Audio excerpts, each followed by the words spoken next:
Hello friends, health insurance सही है dot com की तरफ से मैं सुमित भंडारी आपका स्वागत करता हूँ। बहुत बहुत शुक्रिया इस वीडियो को देखने के लिए। आज का हमारा टॉपिक है, अगर आपका अनफॉर्चुनेटली क्लेम रिजेक्ट हो जाए तो हमें क्या करना चाहिए। देखिए, इंसान बहुत पैसे लगा के एक पॉलिसी लेता है, कोई भी पर्सन है तो उसका ये एक होप होती है कि जब मेरा क्लेम आए तो वो रिजेक्ट ना हो। जब मुझे ज़रूरत है उस टाइम पे इंश्योरेंस कंपनी मुझे पैसा दे दे।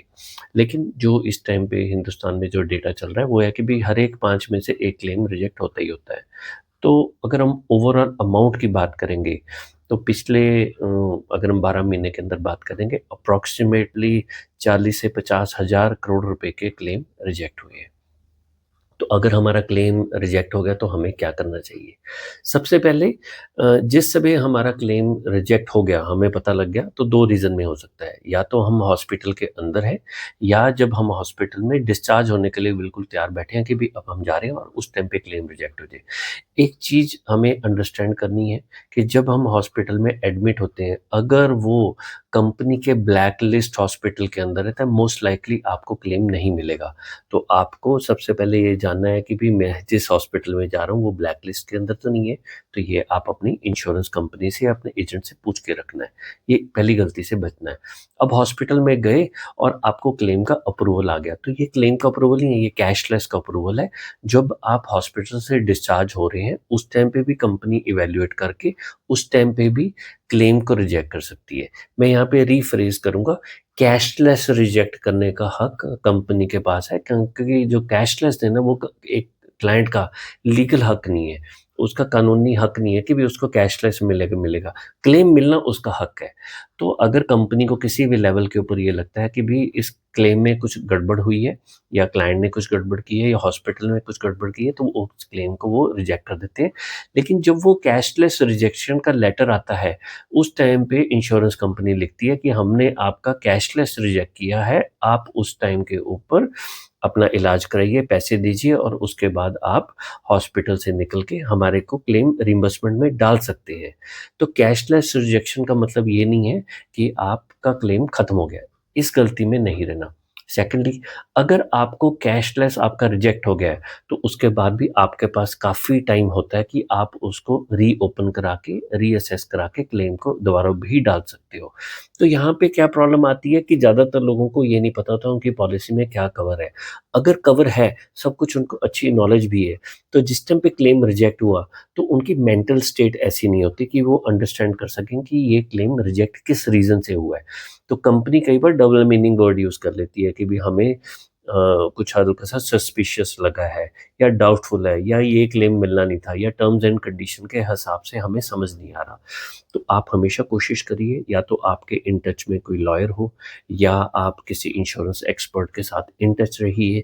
अगर आपका क्लेम रिजेक्ट हो गया, कैशलेस रिजेक्ट हो गया, तो उसी टाइम के ऊपर जो आपकी पहली ड्यूटी है, अपने इंश्योरेंस एजेंट से बात करके समझिए कि मेरा क्लेम क्यों रिजेक्ट हुआ है। अगर आपका इंश्योरेंस एजेंट है ही नहीं या वो अनसपोर्टिव है, तो कस्टमर केयर से पता करिए।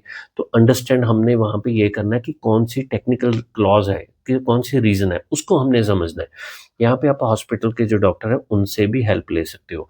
जो क्लेम डेस्क के लोग होते हैं, जो टीपी इंश्योरेंस डेस्क बोल देते हैं, या जो हॉस्पिटल के अंदर इंश्योरेंस क्लेम हैंडल करने वाले होते हैं, नॉर्मली उनको कोई ज़्यादा फ़र्क नहीं पड़ता। आपका क्लेम रिजेक्ट हो गया, आपको वो पैसा लिए बिना आपको हॉस्पिटल से जाने नहीं देंगे। तो जो इंश्योरेंस डेस्क होती है, हॉस्पिटल के लोग होते हैं, उनको आपके क्लेम का कोई लेना-देना नहीं होता। वो कई बार अपनी गलती को भी छुपाने के लिए आपके इंश्योरेंस कंपनी के ऊपर ब्लेम कर लेते हैं। तो आपको वहाँ पे सिर्फ़ एक चीज़ अंडरस्टैंड करनी है कि मेरा क्लेम रिजेक्ट क्यों हुआ है।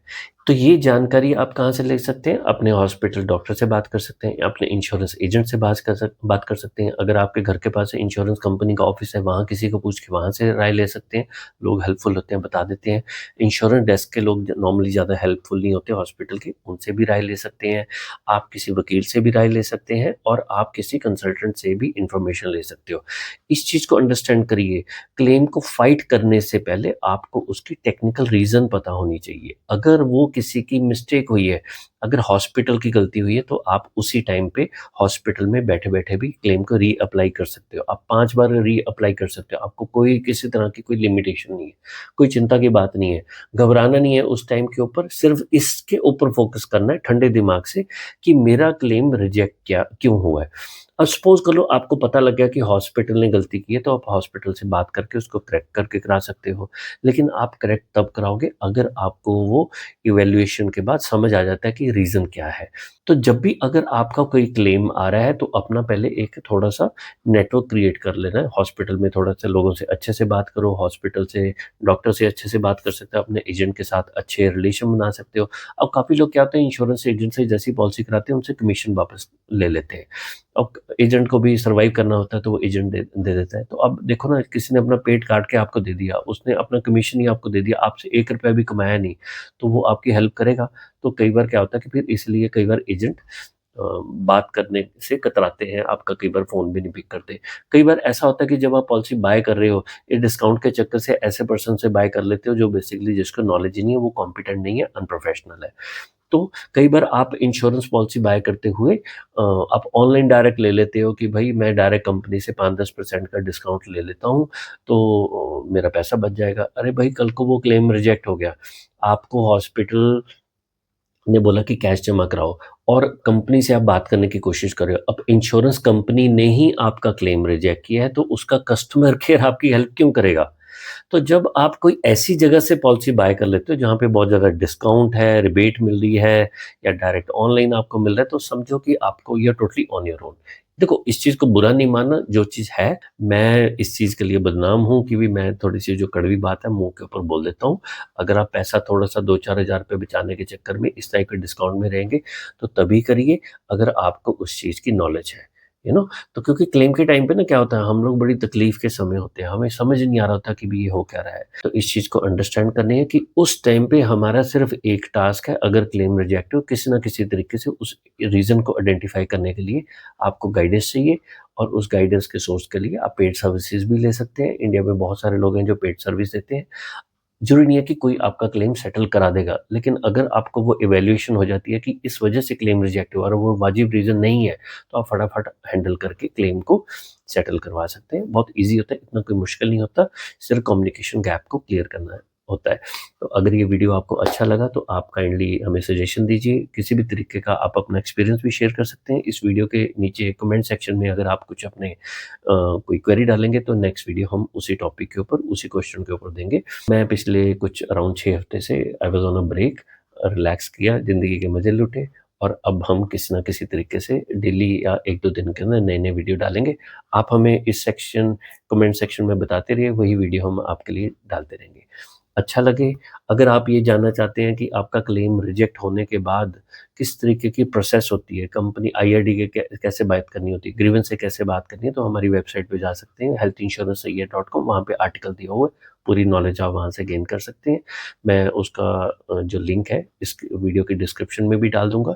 आप हमारा व्हाट्सएप चैनल है 7015143936 उसके ऊपर भी सब्सक्राइब कर सकते हैं। हमारी वेबसाइट के ऊपर सब्सक्राइब करिए, आपको डेली नए-नए आर्टिकल्स हैं, उससे आप अपना ज्ञान बढ़ा सकते हैं और किसी भी टॉपिक के ऊपर आपकी कोई इन्फॉर्मेशन जानना चाहते हैं, तो आप कमेंट में डालिए, हम आपको उसका जवाब देने की कोशिश करेंगे।